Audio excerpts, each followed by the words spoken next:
다양한 사회 문제들을 짚어보는 시간 키워드 포착입니다. 오늘도 쿠키뉴스에 심유철 기자 나와 있습니다. 안녕하십니까? 안녕하세요. 쿠키뉴스 심유철 기자입니다. 네, 오늘 제시해 주실 키워드는 뭔가요? 네, 오늘 제가 제시할 키워드는 보육원 퇴소자의 홀로서기입니다.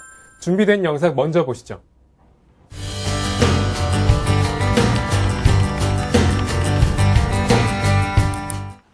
하긴 뭐 나갈 새끼인데 괜히 스트레스 받지 말아야지. 근데 너 집에 가야 될 나이야. 어른이 되는 게 설레기보다는 두려운 아이들이 있습니다. 바로 보육원에 사는 아이들인데요. 보육원은 부모가 없거나 기댈 곳이 마땅치 않은 아이들에게 그나마 따뜻한 보금자리지만 고등학교를 졸업하면 떠나야 합니다. 직장을 구할 때마다 어김없이 등장하는 질문 탓에 일자리 구하기가 더 힘들었습니다. 그러니까 아버지는 어떻고 엄마는 어떻고 생활에는 어떻고 물어보잖아요. 막막한 게 한두 가지가 아니지만 무엇보다 당장 지낼 집과 생활비를 마련하는 일이 가장 큰 문제입니다. 현재 보호시설에서 사는 아이들은 3만 2천여 명. 그중 1,000여 명의 아이들이 매년 퇴소하고 있지만 몸과 마음을 기댈 곳도 정부의 제대로 된 지원도 없습니다. 홀로 설 준비가 안 된 아이들이 거리로 내몰리고 있는 현실. 기획취재팀에서 취재했습니다. 네, 고등학교를 졸업한 만 18세면 아직 어립니다. 부모의 보살핌이 한창 필요한 나이죠. 혼자 살기도 어렵고 실제로 혼자 살 방법도 없습니다. 이런 아이들을 아무런 대책도 없이 거리로 내몬다는 건 참 가혹하다는 생각이 드는데요. 심 기자, 이렇게 거리로 내몰리는 아이들이 얼마나 됩니까? 네, 현행법상 아동복지시설 아이들은 만 18세가 되면 복지시설에서 퇴소해야 합니다. 물론 대학에 진학하게 되면 퇴소 시일을 연장할 수는 있지만 그것 또한 일시적인 기간 연장일 뿐이고요. 가혹한 홀로서기 준비는 바로 이어져야 합니다. 사실 대학 진학 비율도 그리 높지 않고요. 결국 자립은 아이들에게 두렵지만 피할 수 없는 현실인 거죠. 그렇게 정해진 시기가 지나면 아이들은 보육원에서 퇴소를 해서 혼자서 의식주는 물론이고 다 자립을 해야 하는 거잖아요. 정말 쉽지만은 않아 보이는데 그 수는 구체적으로 얼마나 되나요? 네, 전국 278개 아동복지시설에서 매년 18세가 되는 보육원 퇴소자들은 1,000명 넘게 나오고 있습니다. 예. 그들은 성인이 됐다는 기쁨을 누릴 새도 없이 바로 사회의 문턱에 들어서고 또 경제적 어려움을 직면하게 됩니다. 네, 한 해 1,000명이 넘는 아이들이 보육원에서 퇴소를 합니다. 이 아이들이 경제적, 심리적으로 자립할 준비가 됐다고 보기도 어려울 것 같은데요. 실제로 문제도 많이 생길 것 같습니다. 어떻습니까? 예, 그렇습니다. 방황하다가 범죄에 빠지는 퇴소자 아이들도 많았는데요. 실제로 지난 12월 90여 차례나 같은 매점에 침입해 절도 행각을 벌인 10대가 경찰에 붙잡혔습니다. 현금 등 2,300만 원 상당을 훔친 혐의를 받고 있는 그는 경찰 조사 결과 1년 전 보육원에서 퇴소한 뒤 직업을 구하지 못해 절도 행각을 벌여온 것으로 드러났습니다. 네, 홀로서기에 실패하고 전과자가 되어버린 건데요. 사실 그 어린 나이에 나와서 직업을 구하기가 쉽지는 않죠. 심 기자 어떻습니까? 그 퇴소자들 취업은 잘 이뤄지고 있는지 또 기본적인 급여는 받고 있는지 궁금합니다. 네, 그들의 퇴소 후 상황은 그리 좋지는 않습니다.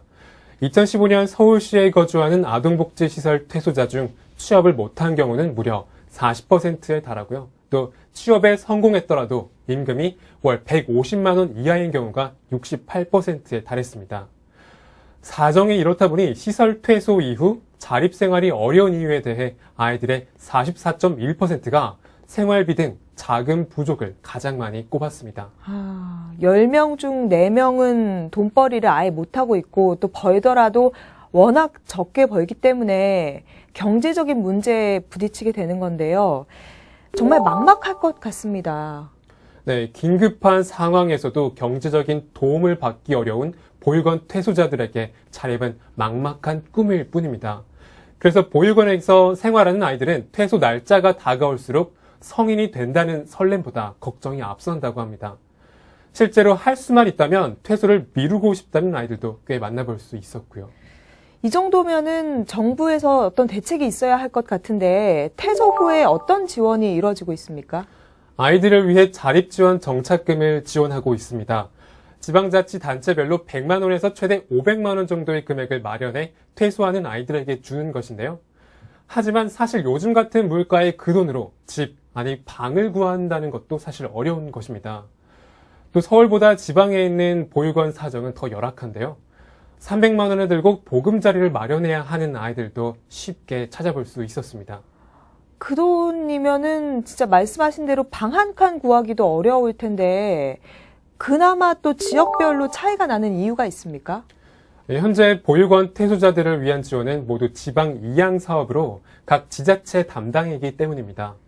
국회 예산정책처가 최근 펴낸 아동복지 사업 평가를 보면 2015년을 기준으로 자립정착금은 평균 426만 원에서 435만 원, 대학 등록금은 평균 292만 원에서 306만 원이 지원된 것으로 나와 있습니다. 하지만 그건 평균일 뿐이고요. 실상은 각 지자체 사정에 따라 지원의 액수가 달라지는 것입니다. 그러니까 지역별 예산에 따라 지원 금액도 다른 셈인데요. 조금 더 구체적으로 알려주시죠. 네, 2015년을 기준으로 보면요. 서울과 부산, 인천, 울산 등 7개 시, 도 퇴소아동 1인당 500만 원을 자립정착금으로 지원했고요. 대구와 대전, 경북, 전북 등 6개 시도는 지원금이 없거나 평균에 미치지 못하는 300만 원을 지원했습니다.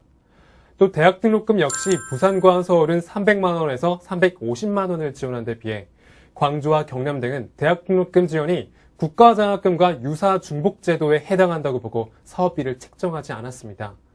그러니까 일단 지자체가 배정한 관련 예산은 턱없이 부족하고요. 또 그나마도 꾸준한 감소세를 보이고 있는 것이 사실입니다. 네, 책임을 져야 할 지자체가 이렇게 해결하지 못한다면 중앙정부라도 나서서 예산 편성을 해야 할 것 같은데요.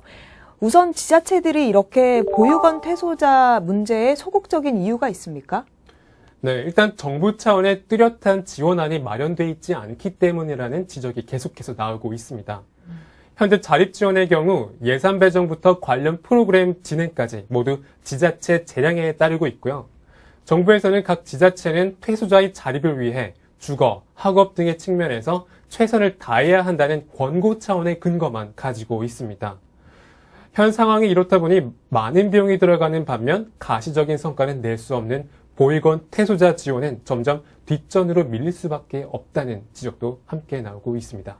하지만 당장 지낼 곳이 없는 아이들에게 가장 중요한 게 주거 문제 아니겠습니까? 정착금 외에 어떤 지원도 없는 겁니까? 보육원 퇴소자들을 위한 전세주택 지원도 있기는 합니다. 만 23.5세의 한국토지주택공사의 전세 임대 입주자 모집에 신청해서 당첨되면 1인당 7,500만 원의 전세 지원금이 나옵니다. 연 2%의 이자, 그러니까 7,500만 원의 지원금 당첨 시 매달 12만 5천 원을 거주하는 동안 이자로 내면 되는 겁니다. 이자가 저렴해서 인기가 좋을 것 같은데 실제로 많은 아이들이 혜택을 볼 수 있습니까? 아니요, 많은 사람이 혜택을 받지 못하고 있다는 게 문제로 제기되고 있는데요. 워낙 경쟁률이 치열하다 보니까 보육원 퇴소자 모두가 이 혜택을 받을 수는 없습니다. 또 경쟁을 뚫고 당첨됐다고 하더라도 집주인이 임대사업자 등록을 해야 하는 경우가 많아서 꺼리는 상황이 발생하기도 했습니다. 결국 영구임대주택 같은 정부 지원 주거 서비스를 이용하는 보육원 퇴소자는 21.4%에 불과하고요. 78.6%는 친인척의 집이나 기숙사, 고시원 등에서 개인적으로 주거 문제를 해결하고 있었습니다. 네, 어느 하나 녹록하지가 않네요. 정부가 주는 지원금을 올리는 건 어떻습니까? 사실 500만 원은 너무 적거든요. 정착 지원금을 좀 올려서 주면 그나마 좀 편할 것 같은데 어떻습니까? 네, 많이 돈을 주면 첫 출발은 쉬울 수 있는데요. 하지만 그렇다고 마냥 돈이면 다 해결되는 것도 아니었습니다. 처음 만져보는 큰 돈에 흥분해서 그냥 사고 싶은 것을 산 뒤에 어려움에 처하는 아이들이 실제로 적지 않았기 때문인데요. 소수의 경우지만 엇나가거나 범죄자가 되는 경우도 있었습니다. 또 오히려 양육기관에 지속적으로 자립할 수 있는 생활 기술을 가르치고 본인의 자립의지를 키워주는 것이 돈을 많이 쥐어주는 것보다 더 중요하다고 볼 수 있습니다. 아무래도 어린 아이들이다 보니까 돈을 많이 쥐게 되면 엇나갈 수도 있겠네요. 그럼 실제적으로 어떤 대책이 좀 필요할까요? 잠시라도 아이들이 머무를 공간 같은 건 없습니까? 네, 잠시라도 아이들이 머무를 수 있는 그런 시설이 있기는 합니다. 아동복지법 제40조에 의해 보육원 퇴소자들에게 취업 준비 기간 또는 취업 후 일정 기간을 보호하는 자립지원 시설이 마련되는데요. 하지만 전국을 통틀어서 그 시설은 12개밖에 없습니다. 아유, 전국에 12개면 너무 턱없이 부족한데요. 네, 그렇습니다. 전체 정원은 385명으로 아이들은 최장 5년간밖에 머무를 수가 없습니다. 최대 5년 생활할 경우 매년 77명의 공석이 생깁니다. 그러니 퇴소자의 7% 정도만 이 혜택을 받을 수가 있는 거죠. 매해 1,000명이 넘는 아이들이 퇴소하는데 그중에 77명만 그 시설에 들어갈 수 있다니 경쟁이 상당히 치열하겠습니다. 네, 그렇습니다. 경쟁이 그만큼 치열하다 보니까 이전 시설에서 추천서를 받거나 대학 입학 혹은 취업이 확정된 이들만 들어올 수 있습니다. 수용 인원이 정해져 있다 보니까 절차를 까다롭게 할 수밖에 없었던 거죠. 지금 살펴보니까 도저히 어떤 대책이 없어 보입니다. 지원금을 주긴 해도 없거나 너무 적고 또 머무를 수 있는 시설은 턱없이 부족하고 도대체 어떻게 해결해야 됩니까? 관련 예산도 턱없이 부족한 것 같습니다. 네, 먼저 지원 내용과 예산 보강이 이루어져야 합니다. 또 자립을 위해 지원도 부족하지만 아이들에게 마음을 나눌 멘토가 없다는 것도 문제인데요. 돌아갈 집도 의지할 가족도 없는 아이들에게 중요한 것은 안정입니다. 어렵게 주거지를 마련했다 하더라도 보육원 시설처럼 자신의 생활을 돌봐주고 보호해줄 사람이 없다면 아이들이 느끼는 심리적 압박은 계속될 수밖에 없을 겁니다. 상당히 공감이 가는 게 주거 문제가 해결이 된다고 해도 또 의지할 가족이나 멘토가 없으면 그것도 참 문제가 될 것 같아요. 네, 퇴소한 아이들이 중요한 결정을 해야 할 때 혹은 어려운 일이 생겼을 때 조언해줄 수 있는 사람이 없다는 것도 큰 문제인데요. 사회적 관계망 취약이 보육원을 퇴소한 아이들을 더 외롭게 만들고 있었습니다. 그래서 보통 퇴소 후 뭔가 그들에게 문제가 생겼을 때는 자신을 키워준 시설의 선생님을 찾아오는 경우도 많았습니다. 그런데 선생님이 자주 바뀌어서 어렵게 뗀 발걸음을 그대로 돌리는 경우도 많았고요. 네, 참 안타깝습니다. 이 경제적 문제는 생각했었는데 그런 심리적인 문제, 이에 대한 대책도 필요해 보입니다. 다른 나라는 어떻습니까? 다른 나라의 경우도 이렇게 지원이 부족한가요? 네, 미국의 경우에는 연방 정부를 중심으로 시설 퇴소 이전에 요보호 아동들이 자립에 필요한 기술과 자원을 획득해 독립된 삶을 살 수 있도록 다양한 프로그램을 진행하고 있습니다. 네, 진정한 자립을 위해 경제적인 도움뿐만 아니라 직업과 관련된 훈련 프로그램이 구체적으로 진행되고 있었습니다. 또 일본은 퇴소 후 자립 지원의 일환으로 사후 관리를 실시하고 있는데요. 그건 아이들의 사회생활에서 일어날 수 있는 여러 가지 문제와 고민들에 대해 개별 맞춤별 상담 및 도움을 주는 제도입니다. 네, 우리나라도 좀 이렇게 바뀌었으면 좋겠습니다. 하지만 현재 정부는 지자체의 모든 책임을 떠넘긴 채 나몰라라 하고 있고 그 사이에 퇴소한 아이들은 탈선 위험에 그대로 노출되고 있습니다. 대책이 좀 있을까요? 정부는 일단 보육원 퇴소자의 지원을 위한 법적 근거를 강화해야 합니다. 퇴소자의 주거, 학업, 취업, 정서 지원을 통한 자립 능력 향상에 최선을 다해야 하는데요. 지금처럼 지자체에만 맡긴다면 해당 지자체의 재정 형편과 담당 공무원의 관심도에 따라 해마다 예산과 지원이 달라지게 될 겁니다.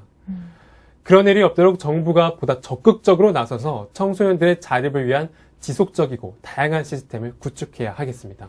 예, 단순히 경제적 지원뿐만 아니라 취업, 직업 연계까지 쭉 이어진 정말 현실적인 대책이 필요해 보입니다. 어떻습니까? 네, 경제적, 심리적 준비가 되지 않은 상태에서 갑자기 사회에 들어간다는 것은 여간 힘든 일이 아닙니다. 몇 년 전 보육원 출신의 한 20대 남성이 신도 행세를 하다가 교회 헌금함을 턴 사건이 발생했는데요. 부모의 이혼 후 보육원에 맡겨졌다가 성인이 되면서 퇴소한 그는 공사장 등에서 일하며 생계를 꾸려나갔지만 생활고를 겪자 범죄를 저지른 것입니다. 분명 죄를 지은 것은 맞고 또 그에 해당하는 벌을 받아야 하겠지만 그런 일이 왜 일어난지를 잊으면 안 되겠습니다. 네. 그리고 근본적인 문제 해결도 중요해 보입니다. 보육원에서 자라나는 아이들이 많다는 건 가족 해체가 원인이잖아요. 이 부분은 어떻게 해결해야 할까요? 네, 보육원과 같은 보육시설의 보호가 필요한 아동의 60% 이상은 미혼모가 아닌 부모의 사망이나 이혼 때문에 발생하게 됩니다. 네. 말씀하신 것처럼 가족 해체가 가장 큰 문제인 거죠. 그리고 이렇게 보육원에서 자라는 아이들은 보통 자신의 삶에 대해 기다림, 포기, 불신 등 부정적인 감정을 갖게 됩니다. 결과적으로 보육원 퇴소 후 홀로 서기에도 더 어려움을 겪게 되는 거죠. 네, 실제로 다른 나라에서는 보육원이 줄어들거나 없어지는 추세라고 합니다. 심 기자 어떻습니까? 아이들의 미래와도 연관돼 있는데 선진국의 경우 실제로 그렇습니까? 네, 미국, 영국, 호주, 캐나다 등의 국가들은 1980년대부터 대형 보육원을 치료센터나 그룹 홈으로 전환해서 아예 폐쇄하고 있습니다. 하지만 우리나라 보육원의 수는 변동이 없는데요. 2015년 통계청이 발표한 보호 필요 아동 관리 형태 통계에 따르면 보호가 필요한 아동들 중 시설 보호를 받는 이들이 60%, 또 가정 위탁을 받는 아이는 35%, 입양되는 아이의 비율은 5%를 차지했습니다. 그러니까 보호가 필요한 아이들 중 60% 이상이 보육원으로 가고 있는 셈인 거죠. 네.